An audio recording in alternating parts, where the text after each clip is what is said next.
والدين يا إخوان قمته الإحسان أن يعبد الإله كأننا نراه أو نوقن الإيقان بأنه يرانا.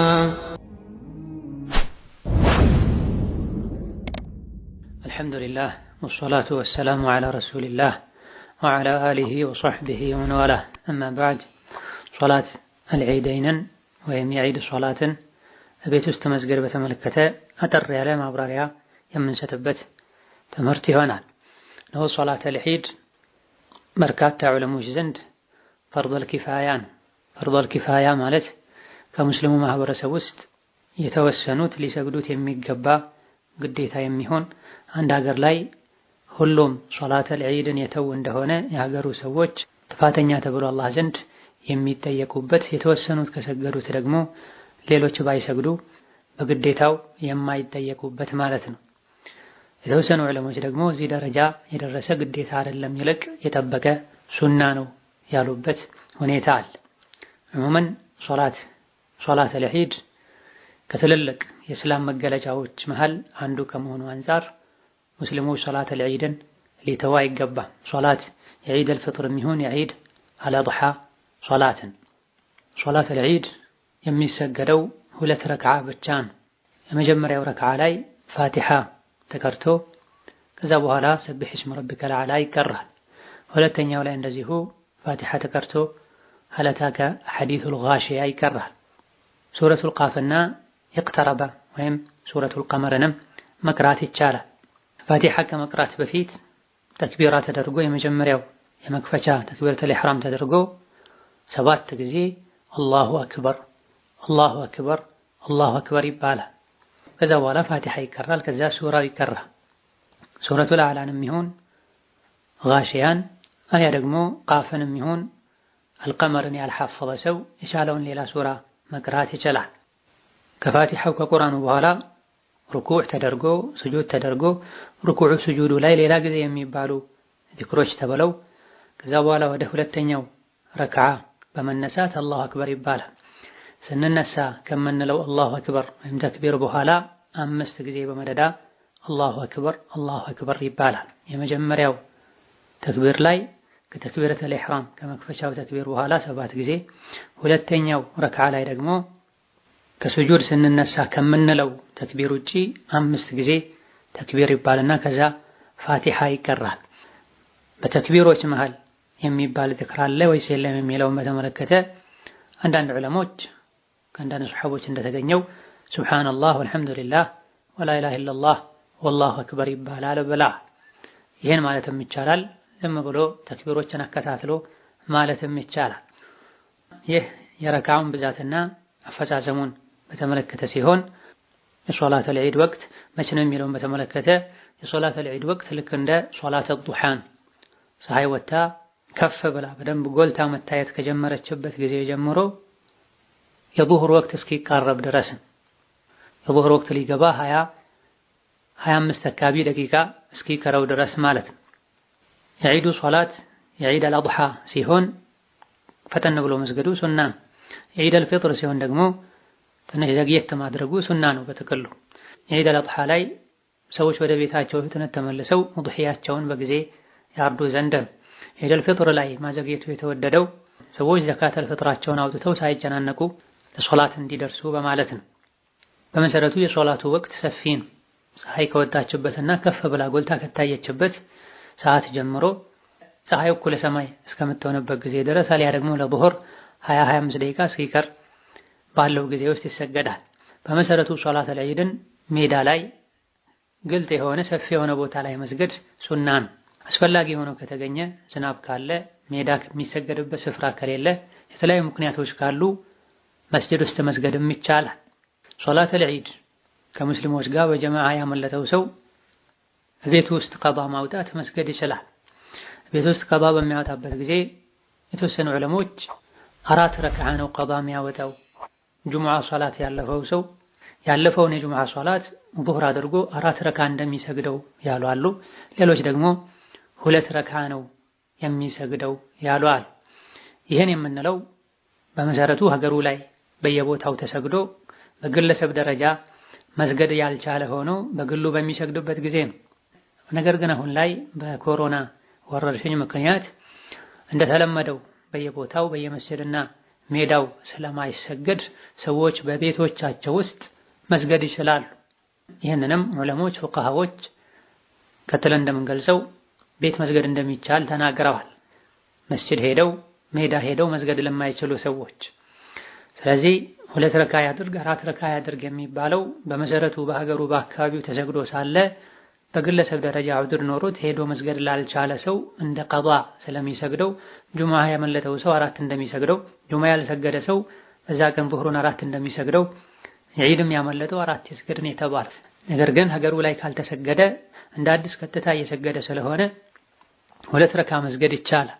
ቤት ውስጥ በሚሰገድበት ጊዜ ለብቻም መስገድ ይቻላል። ብቻውን የሆነ ሰው ጀማዓ ካለ ጀማዓውን ቤተሰቡን ሰብስቦ መስገድ ይችላል። ኢማሙ ሻፊዒ፣ ኢማሙ ነወዊ፣ ሌሎችም የዲን መሪዎች ሶላተል ዒድን ቤት መስገድ እንደሚቻል ተናግረዋል። ሴት ልጅ ወደ ዒድ መስገጃ ስፍራ መሄድ ካልቻለች ቤት ልሰግድ ትችላለች። እንደዚሁ ደግሞ መንገደኛ የሆነ ሰው ጉዞ ላይ ሆኖ እየተጓዘ ሳለ የተኛውን ስፍራ ላይ ለብቻውም ይሁን ከሰው ጋር ሊሰግድ ይችላል። ባሪያ በነበረበት ጊዜ ላይ ከሰዎች ጋር ሄዶ መስገድ ያልቻለ ባሪያ ቤት ውስጥ መስገድ ይችላል ብለዋል። አነስ ብን ማሊክ ረዲየላሁ ዐንሁ አርዳህ ሌሎች ሜዳ ሄደው ሲሰግዱ እሳቸው ቤተሰባቸውን ሰብስበው 2 ረካ እንደሰገዱ ተዘግቧል። ቤት ውስጥ በሚሰገድበት ጊዜ በምን መልኩ ነው የሚሰገደው ያለን እንደሆነ አላ ሀይአቲሃ ብለዋል ዑለሞች። ከቤት ውጪ መስጂድ ላይ ሜዳ ላይ እንደሚሰገደው ነው ቤት ውስጥም የሚሰገደው ብለዋል። መግቢያ አካባቢ ላይ እንደጠቀስነው የመጀመሪያው ረክዓ ላይ ከተክቢረተል ኢሕራም ከመክፈቻ ተክቢራ በኋላ 7 ተክቢራ ተደርጎ፣ ሁለተኛው ላይ ከሱጁድ ሲነሱ ከሚባለው ተክቢራ ውጪ 5 ተክቢራ ተደርጎ መሃል ላይ የሚባሉ ዚክሮች ተብሎ፣ መጨረሻ ላይም ሶላት ካለቀ በኋላ ኹጥባ ተደርጎ ልክ ሜዳ ላይ መስጂድ ላይ እንደሚሰገደው ይሰገዳል ብለዋል። ባይሆን ቤት ውስጥ የሚሰግድ ሰው ብቻውን የሰገደ እንደሆነ ኹጥባ አያደርግም። በጋራ በጀማዓ የተሰገደ እንደሆነ ቤት ውስጥም ቢሆን ኹጥባ ይደረጋል ብለዋል የተለያዩ ሊቃውንቶች። እንደዚህ አይነት ሁኔታዎች ላይ ኹጥባ ማድረግ ይህን ያክል ከባድ አይደለም። አባወራው ቤት ውስጥ ያሰገደው ሰው ሶላቱ ቀደም ሲል በተጠቀሰው መልኩ ተሰግዶ እንዳለቀ ሰዎች ፊት ተነስቶ በመቆም አላህን አመስግኖ ነቢ ላይ ሶላዋት አውርዶ የሚችለውን 1-2 አንቀጽ ቀርቶ ከዛ በኋላ አረብኛ ከቻለ መልካም፣ ካልሆነ በራሱ ቋንቋ ከወቅቱ ከሁኔታው ጋር የሚሄድ አጠር ያለ ምክር ነገር ለግሶ አላህን አመስግኖ ሶላዋት አውርዶ ማጠናቀቅ ይቻላል። የዒድ ሶላት ኹጥባው ከጁሙዓ ኹጥባ ለየት የሚያደርገው ነገር አለ። መግቢያው ላይ ተክቢር ይባላል። ይህ ቢባልም ቢተውም ችግር የለው። ሲጀመርም በተወሰነ መልኩ ኺላፍ አለበት። የቻለ ሰው ኹጥባውን በተክቢር ቢጀምር፣ ያልቻለ ሰው ቀጥታ አላህን አመስግኖ ነቢ ላይ ሶላት አውርዶ ወደ ኹጥባ ቢገባ መልካም ነው። ኹጥባው አንድም ቢሆን ችግር የለውም፣ 2ም ቢሆን ችግር የለውም። በርካታ ዑለሞች 2 ነው ብለዋል። አንዳንዶች የተወሰኑ የዒድ ኹጥባ 1 ብቻ ነው ያሉም አሉ። ጭራሽ ደግሞ ኹጥባው ቢቀርም ይህን ያክል ችግር የለም።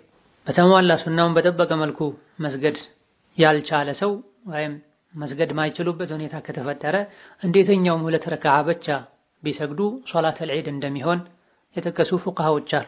ወለው ሱልየት ረክዓተይን ከአይ ሱነቲን ጃዝ ብለዋል። እንዴተኛውም ሱና 2 ረክዓ ብቻ ቢሰግድ ሶላተል ዒድ ይሆናል። ሶላተል ዒድ ተብሎ ተነይቶ እስከተሰገደ ድረስ ብለዋል። ይህ ማለት በሁለቱም ረክዓዎች ከፊት ከፋቲሓ በፊት 7 ጊዜ የሚባለው ተክቢር ቢቀር ኹጥባው ቢቀር ችግር የለውም ማለት ነው። የሶላተል ዒድ ንያ በተመለከተ በምላስ የሚባል ነገር የለም። ብዙ ሰዎች ምን ተብሎ እንደሚነየት አላቅም ይላሉ። የተለያዩ ዒባዳዎች ዋናው ዒባዳው በዲን የተደነገገ መሆኑን ማወቅ፣ አፈዛዘሙን ማወቅ ነው። ቁጥሩን ካወቀን ወቅቱን ካወቀን በልባችን ዒባዳውን ለመስራት ከወሰነን ካቀደን በቂ ነው። ባጭሩ የዒድ ሶላት አሰጋገድ ይሄን ይመስላል። በሱናና በዋጅብነት መሃል ያለ ዒባዳ ከመሆኑ አንፃር ሁሉም በየቤቱ ይህን ሱና ተግባራዊ ሊያደርግ ይገባዋል። አላህ ይህን በሽታ አንስቶልን እንደተለመደው የእስላምን ምልክት ሸዒራ በግልጽና በይፋ መተግበር በሚችሉበት መልኩ መስገድ እንዲቻል ዱዓ ከማድረግ ሰዎች ተሰብስበው ረመዳን ስላልሰገዱ ኢዕቲካፍ ስላልነበረ መስጂድ ዝግ ስለሆነ የዒድ ስሜት ሊጠፋ አይገባም። ዋናው ዋጅብና ግዴታው ረመዳን ነው።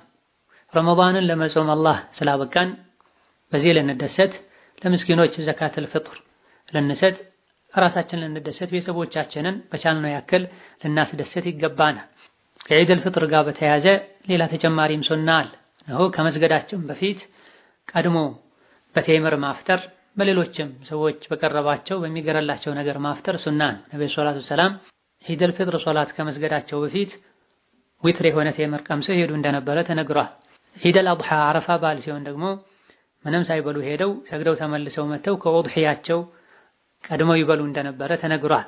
ወከዛሊክ ነገ ዒድ መሆኑ ከታወጀበት ጊዜ ጀምሮ ሶላተል ዒድ እስኪሰገድ ድረስ ተክቢር ማብዛት ሱና ነው፣ ለወንዱም ለሴቱም። ሴቶች ድምፃቸውን ዝቅ አድርገው ለራሳቸው በሚያሰሙበት ቀድር፣ ወንዶች ድምፃቸውን ጮክ በማድረግ ተክቢር ሊሉ ይገባቸዋል። ዒደል ፍጥር ላይ ልክ ሶላት ሊሰገድ ሲል ተክቢራው ያበቃን እንዳለ ሆኖ ከሶላት በፊት ገላን መታጠብ፣ ንጹህ ልብስ መልበስ፣ ከተቻለ አዲስ ልብስ መልበስ፣ ሽቶ መቀባት ተመራጭና ደጋግ ቀደምቶች ያደርጉት ደጋግ ቀደምቶች ይሰሩት የነበረ መልካም ስራ ነውና እነሱን ልንከተል ይገባናል። ነስአሉላህ ቢመኒሂ ወከረሚሂ አን የተቀበለ ሚና ወሚንኩም ሷሊሐል አዕማል ወአን የርፈዐ ዐነል ወባእ ወልበላእ ኢነሁ ዐላ ኩሊ ሸይኢን ቀዲር ወቢልኢጃበቲ ጀዲር።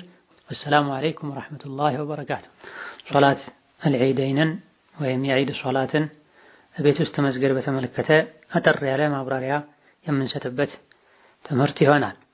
ነው ሶላተል ዒድ በርካታ ዑለሞች ዘንድ ፈርዶል ኪፋያን።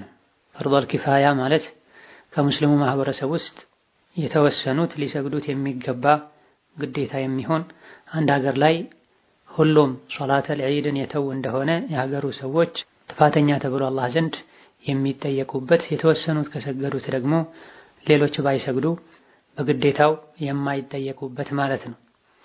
የተወሰኑ ዑለሞች ደግሞ እዚህ ደረጃ የደረሰ ግዴታ አይደለም፣ ይልቅ የጠበቀ ሱና ነው ያሉበት ሁኔታ አለ። ዑሙመን ሶላተል ዒድ ከትልልቅ የእስላም መገለጫዎች መሃል አንዱ ከመሆኑ አንፃር ሙስሊሞች ሶላተል ዒድን ሊተው አይገባም። ሶላት የዒደል ፍጥርም ይሁን የዒድ አልአድሃ ሶላትን ሶላተል ዒድ የሚሰገደው 2 ረክዓ ብቻ ነው። የመጀመሪያው ረክዓ ላይ ፋቲሃ ተቀርቶ ከዛ በኋላ ሰብሕ እስመ ረቢከል አዕላ ይቀራል። ሁለተኛው ላይ እንደዚሁ ፋቲሃ ተቀርቶ ሀል አታከ ሐዲሱል ጋሺያ ይቀራል።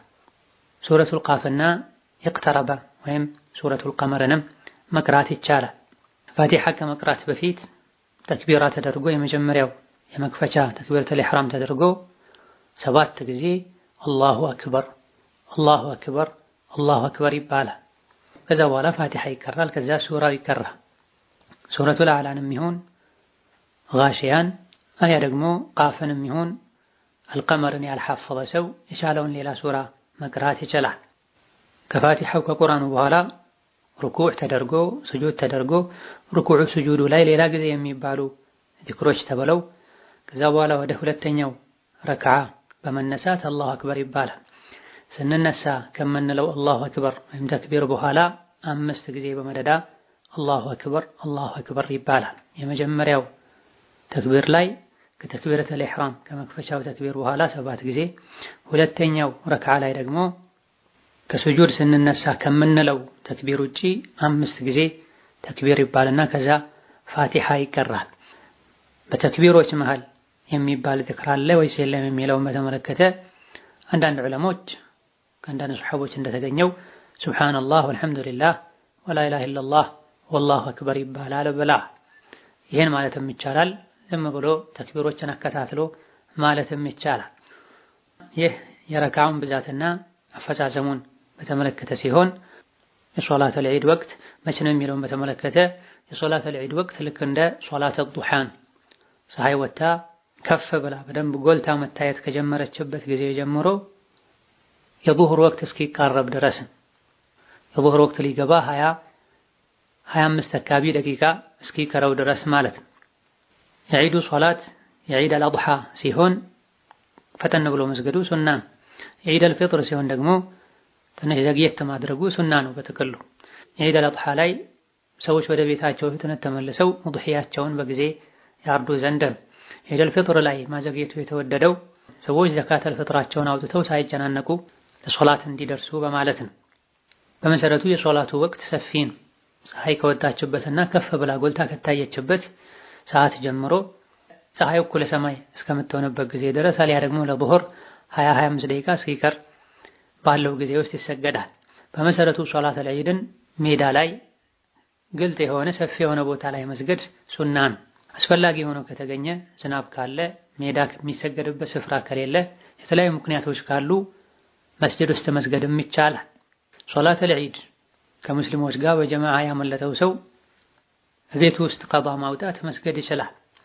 ቤት ውስጥ ቀዷ በሚያወጣበት ጊዜ የተወሰኑ ዑለሞች 4 ረክዓ ነው ቀዷ የሚያወጣው። ጁሙዓ ሶላት ያለፈው ሰው ያለፈውን የጁሙዓ ሶላት ዙህር አድርጎ 4 ረክዓ እንደሚሰግደው ያሉ አሉ። ሌሎች ደግሞ 2 ረክዓ ነው የሚሰግደው ያሉ አሉ። ይህን የምንለው በመሰረቱ ሀገሩ ላይ በየቦታው ተሰግዶ በግለሰብ ደረጃ መስገድ ያልቻለ ሆኖ በግሉ በሚሰግድበት ጊዜ ነው።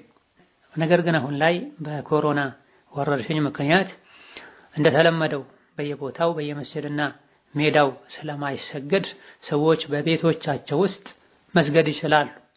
ይህንንም ዑለሞች ፉቃሃዎች ቀጥለን እንደምንገልጸው ቤት መስገድ እንደሚቻል ተናግረዋል።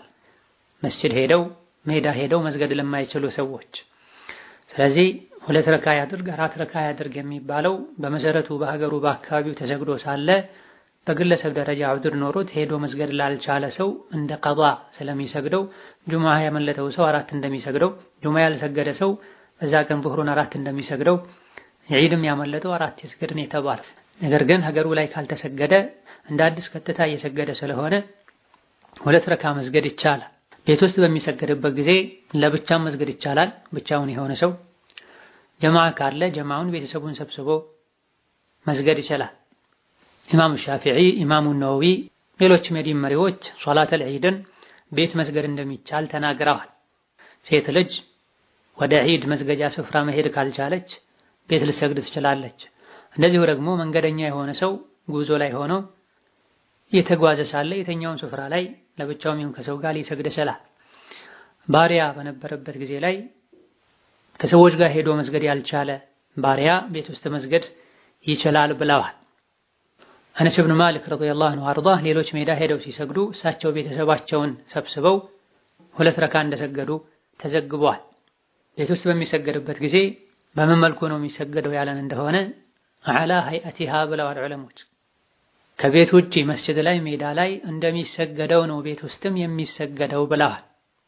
መግቢያ አካባቢ ላይ እንደጠቀስነው የመጀመሪያው ረክዓ ላይ ከተክቢረተል ኢሕራም ከመክፈቻ ተክቢራ በኋላ 7 ተክቢራ ተደርጎ ሁለተኛው ላይ ከሱጁድ ሲነሱ ከሚባለው ተክቢራ ውጪ 5 ተክቢራ ተደርጎ መሃል ላይ የሚባሉ ዚክሮች ተብሎ መጨረሻ ላይም ሶላት ካለቀ በኋላ ኹጥባ ተደርጎ ልክ ሜዳ ላይ መስጂድ ላይ እንደሚሰገደው ይሰገዳል ብለዋል። ባይሆን ቤት ውስጥ የሚሰግድ ሰው ብቻውን የሰገደ እንደሆነ ኹጥባ ያደርግም። በጋራ በጀማዓ የተሰገደ እንደሆነ ቤት ውስጥም ቢሆን ኹጥባ ይደረጋል ብለዋል የተለያዩ ሊቃውንቶች። እንደዚህ አይነት ሁኔታዎች ላይ ኹጥባ ማድረግ ይህን ያክል ከባድ አይደለም። አባወራው ቤት ውስጥ ያሰገደው ሰው ሶላቱ ቀደም ሲል በተጠቀሰው መልኩ ተሰግዶ እንዳለቀ ሰዎች ፊት ተነስቶ በመቆም አላህን አመስግኖ ነቢ ላይ ሶላዋት አውርዶ የሚችለውን 1-2 አንቀጽ ቀርቶ ከዛ በኋላ አረብኛ ከቻለ መልካም፣ ካልሆነ በራሱ ቋንቋ ከወቅቱ ከሁኔታው ጋር የሚሄድ አጠር ያለ ምክር ነገር ለግሶ አላህን አመስግኖ ሶላዋት አውርዶ ማጠናቀቅ ይቻላል። የዒድ ሶላት ኹጥባው ከጁሙዓ ኹጥባ ለየት የሚያደርገው ነገር አለ። መግቢያው ላይ ተክቢር ይባላል። ይህ ቢባልም ቢተውም ችግር የለው። ሲጀመርም በተወሰነ መልኩ ኺላፍ አለበት። የቻለ ሰው ኹጥባውን በተክቢር ቢጀምር፣ ያልቻለ ሰው ቀጥታ አላህን አመስግኖ ነቢ ላይ ሶላት አውርዶ ወደ ኹጥባ ቢገባ መልካም ነው። ኹጥባው አንድም ቢሆን ችግር የለውም፣ 2ም ቢሆን ችግር የለውም። በርካታ ዑለሞች 2 ነው ብለዋል። አንዳንዶች የተወሰኑ የዒድ ኹጥባ 1 ብቻ ነው ያሉም አሉ። ጭራሽ ደግሞ ኹጥባው ቢቀርም ይህን ያክል ችግር የለም። በተሟላ ሱናውን በጠበቀ መልኩ መስገድ ያልቻለ ሰው ወይም መስገድ ማይችሉበት ሁኔታ ከተፈጠረ እንዴተኛውም 2 ረክዓ ብቻ ቢሰግዱ ሶላተል ዒድ እንደሚሆን የጠቀሱ ፉቃሃዎች አሉ። ወለው ሱልየት ረክዓተይን ከአይ ሱነቲን ጃዝ ብለዋል። እንዴተኛውም ሱና 2 ረክዓ ብቻ ቢሰግድ ሶላተል ዒድ ይሆናል። ሶላተል ዒድ ተብሎ ተነይቶ እስከተሰገደ ድረስ ብለዋል። ይህ ማለት በሁለቱም ረካዓዎች ከፊት ከፋቲሓ በፊት 7 ጊዜ የሚባለው ተክቢር ቢቀር ኹጥባው ቢቀር ችግር የለውም ማለት ነው።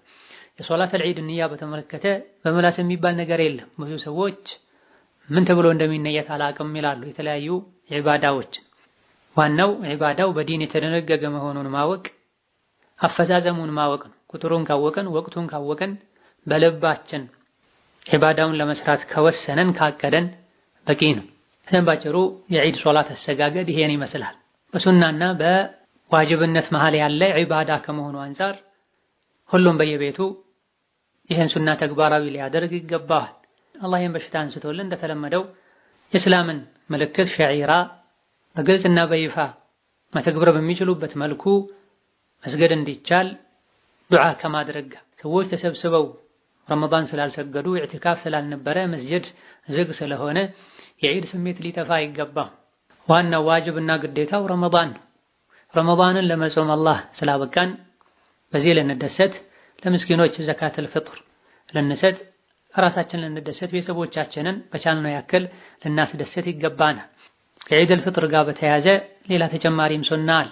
ነው ከመስገዳችን በፊት ቀድሞ በቴምር ማፍጠር፣ በሌሎችም ሰዎች በቀረባቸው በሚገረላቸው ነገር ማፍጠር ሱና ነው። ነብዩ ሰለላሁ ዐለይሂ ወሰለም ዒደል ፍጥር ሶላት ከመስገዳቸው በፊት ዊትር የሆነ ቴምር ቀምሰው ሄዱ እንደነበረ ተነግሯል።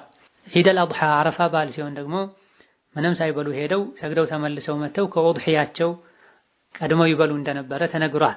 ወከዛሊክ ነገ ዒድ መሆኑ ከታወጀበት ጊዜ ጀምሮ ሶላተል ዒድ እስኪሰገድ ድረስ ተክቢር ማብዛት ሱና ነው፣ ለወንዱም ለሴቱም። ሴቶች ድምፃቸውን ዝቅ አድርገው ለራሳቸው በሚያሰሙበት ቀድር፣ ወንዶች ድምፃቸውን ጮክ በማድረግ ተክቢር ሊሉ ይገባቸዋል። ዒደል ፍጥር ላይ ልክ ሶላት ሊሰገድ ሲል ተክቢራው ያበቃን እንዳለ ሆኖ ከሶላት በፊት ገላን መታጠብ፣ ንጹህ ልብስ መልበስ፣ ከተቻለ አዲስ ልብስ መልበስ፣ ሽቶ መቀባት ተመራጭና ደጋግ ቀደምቶች ያደርጉት ደጋግ ቀደምቶች ይሰሩት የነበረ መልካም ስራ ነውና እነሱን ልንከተል ይገባናል። ነስአሉላህ ቢመኒሂ ወከረሚሂ አን የተቀበለ ሚና ወሚንኩም ሷሊሐል አዕማል ወአን የርፈዐ ዐና አልወባአ ወልበላእ ኢነሁ ዐላ ኩሊ ሸይኢን ቀዲር ወቢልኢጃበቲ ጀዲር። ወሰላሙ ዐለይኩም ወረሕመቱላሂ ወበረካቱህ።